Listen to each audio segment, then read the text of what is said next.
স্বচ্ছতা, সৌন্দর্য ও পরিবেশ নির্মম রাখার স্বার্থে আগরতলা পৌর নিগমের মধ্যে প্রথমবারের মতো চালু হলো স্যানিটেশন ক্লাব। বৃহস্পতিবার রাজধানীর বিজয় কুমার বালিকা বিদ্যালয়ে এক অনুষ্ঠানের মধ্যে দিয়ে এই স্যানিটেশন ক্লাবের উদ্বোধন হয়েছে।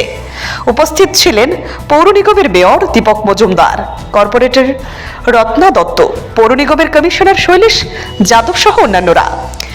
মেয়র তার বক্তব্যে স্বচ্ছতা ও পরিবেশ নির্মল রাখার উপর গুরুত্ব দেন।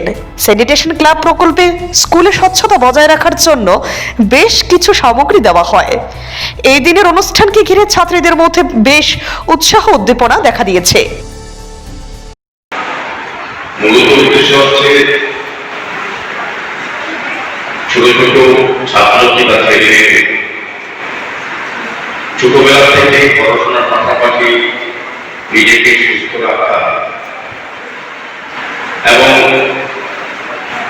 নিজের বাড়ি, নিজের বিদ্যালয় এবং নিজের শহর, নিজের সমাজ এবং রাষ্ট্রকে পরিচালনার ক্ষেত্রে স্বচ্ছতা সম্বন্ধে সচেতন হওয়া,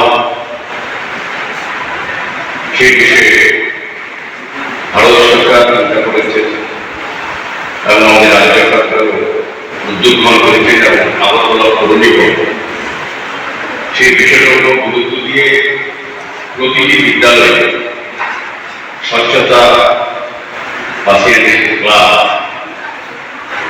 তৈরি করা হবে। এই একটা উদ্দেশ্য হচ্ছে যারা আজকে স্টুডেন্ট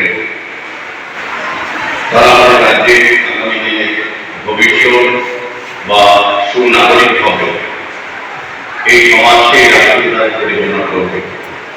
ঠিক আছে, তাদের জন্য সুস্থ থাকতে হবে, সুস্থ থাকলে পড়াশোনা অন্য কাজ করা যায়। সেভাবে নিজেকে তৈরি করতে হবে স্বচ্ছতার দিকে, নিজের মানসিক দিকে সচেতন হতে হবে, পাশাপাশি নিজের বাড়ি বা গৃহস্থান বা বিদ্যালয় তাকে সুস্থ রাখতে হবে।